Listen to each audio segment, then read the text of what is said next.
Good morning. I think this is the first vlog I've done on this page. The reason I'm doing the vlog, I get to meet a wonderful author today. She's one of my favourite authors. I actually haven't talked about her on the booktube yet, but I have read all of her books so far. And let me just grab the book, put down my coffee. Ooh. It is June Hur. She's in Seoul, and I managed to get a slot at her meet and greet, so I thought I would vlog today because authors, books, yada yada. So I will record some bits about my day, and hopefully when we meet her, or me and you know. So anyway, yeah, it is April 11th. God knows when I'm gonna upload this. But yeah, see you soon.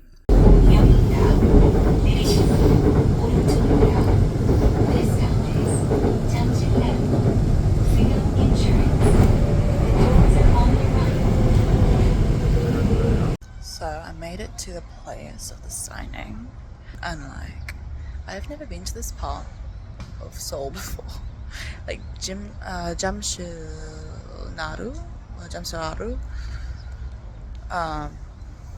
Jamshilnaru. And I'm like, never been here, but I'm just waiting for my friend now. As you can see, the cherry blossoms are slowly dying out. Hang on, let me zoom in. Oh, can't zoom out in this mode. Brilliant. Anyway, yeah, they're slowly dying. But yeah, just waiting for my friend to arrive and then we'll get going.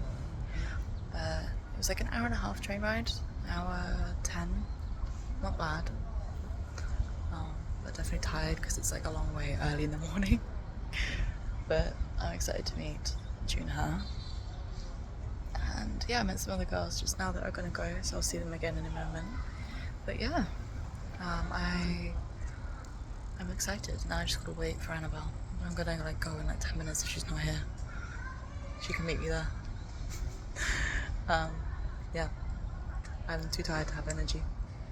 And it feels awkward vlogging in the middle of Seoul. I feel a bit awkward, not gonna lie.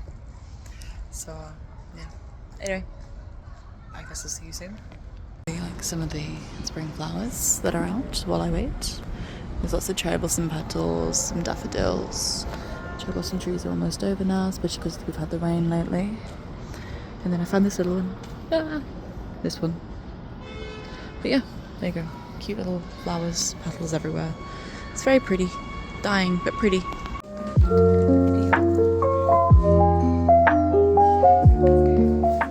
First of all, thank you so much for coming here today.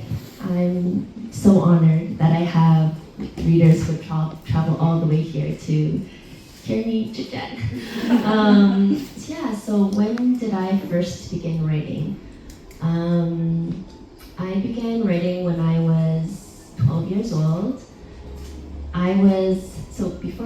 Before I began writing, I actually didn't like English class, and my dad was very concerned that even though I was really struggling to communicate, even though I was really wrestling with my identity and confidence, writing constantly reminds me, I have a mind, I have stories, and people want to read them. And so that really gave me a boost of confidence.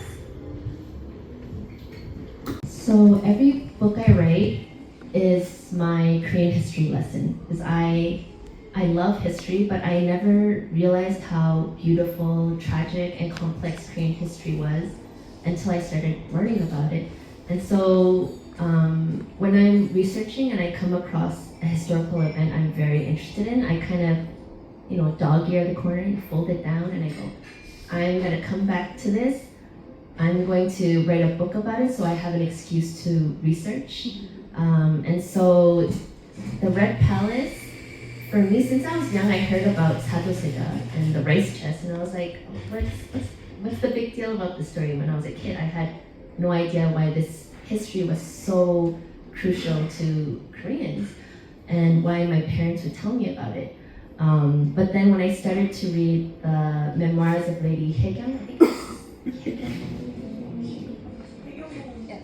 her memoir. I was crying because I'm just like, this is such a heartbreaking story. And for many years, I wanted to write about Sato's hijab, but I couldn't figure out how. Did you want to convey?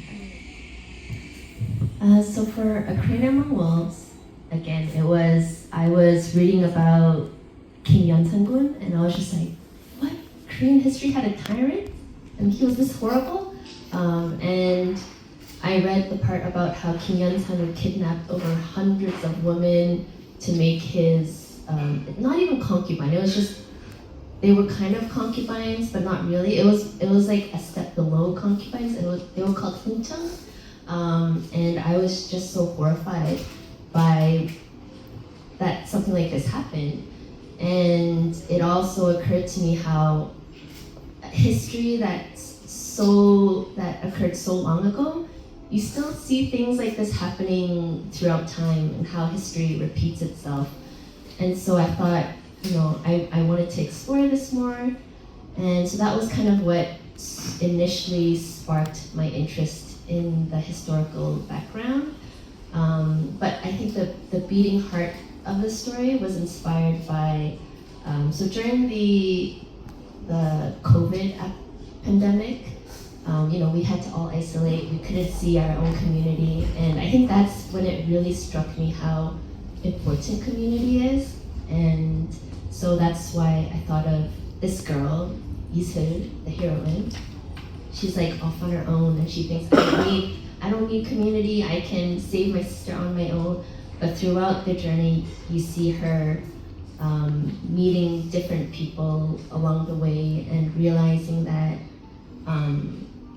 sometimes to the darkest time, if you have like a strong community, you can get through it. And I really wanted to capture that sentiment.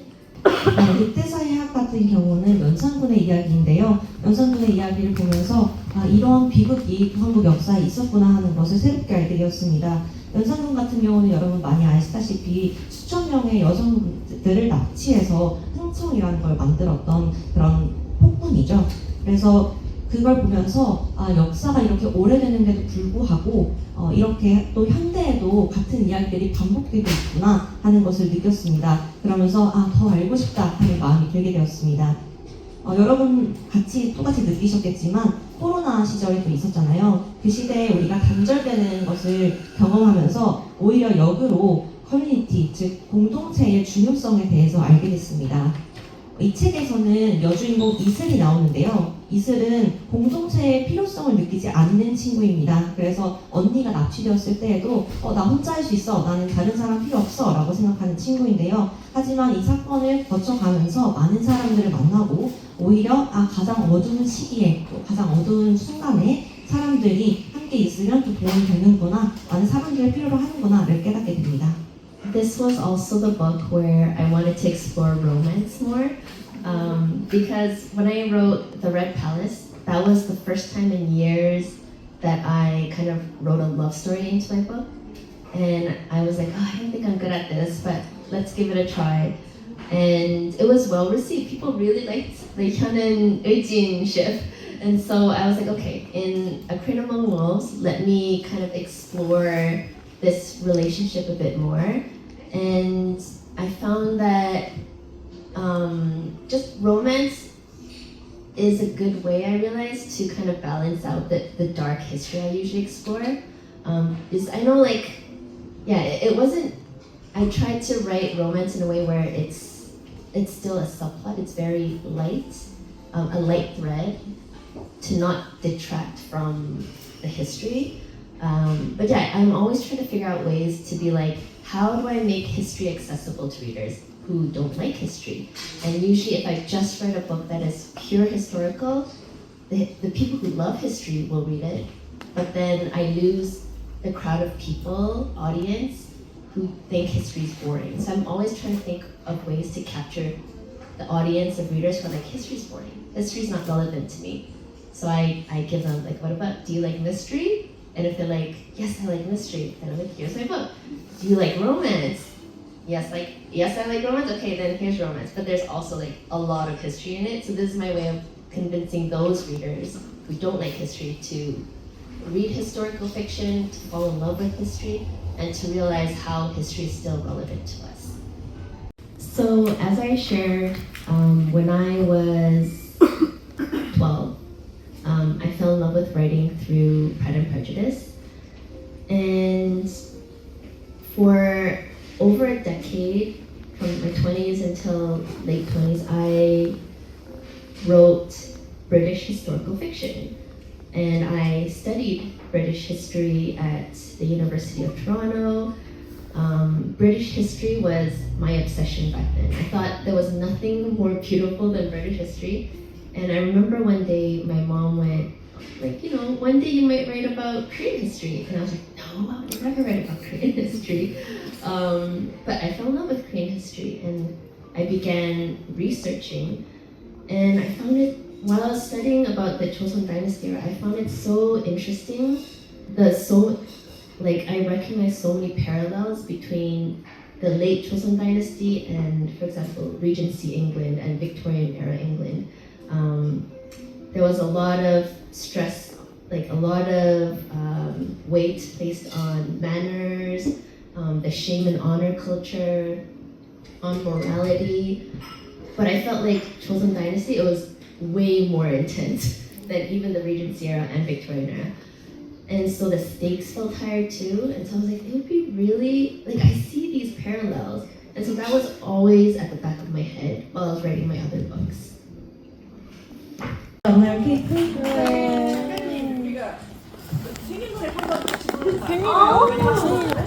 여러분 작가님 생일 노래 한번 같이 불러보고 싶다는 요청이 있었습니다. 혹시 함께 가능하실까요? 네. 자 그럼 하나 둘 셋 하면 다 같이 한국어로 한번 하고 두 번 하도록 하겠습니다. 하나 둘 셋. 생일 축하합니다. 생일 축하합니다. 사랑하는 어머니 생일 축하합니다. Happy birthday to you. Happy birthday to you. Happy birthday, June Hur. Happy birthday to you.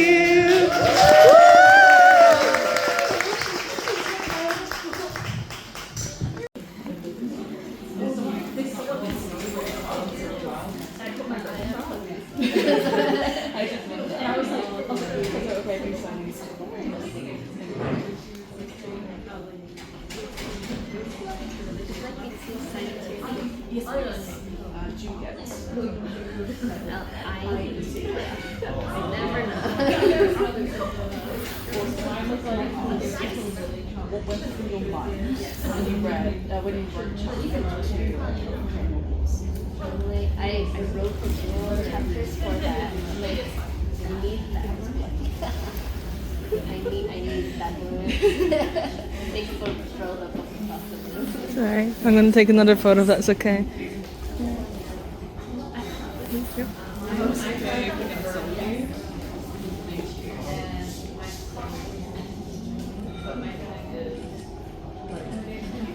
To take these ones back to Seoul. I took the photo of the phenomenon of Seoul. I think I have to go down. No worries. Thank you so much for this. Thank you, it was lovely. Just finished the June Hur book talk, and now gonna go somewhere and sit and do something and read probably. So, wow. Yeah, that's the vlog. I can't be asked to finish it properly. Enjoy what you're reading, and talk to you soon. It's like really loud here. So I took myself to have a cinnamon, and I'm going to be reading this one on here. And then I also got some Very glad to turn it into a nice self-care day. Meeting an author, take myself out for a cafe. Anyway, I'll talk to you soon and enjoy what you're reading. Recommend me some books.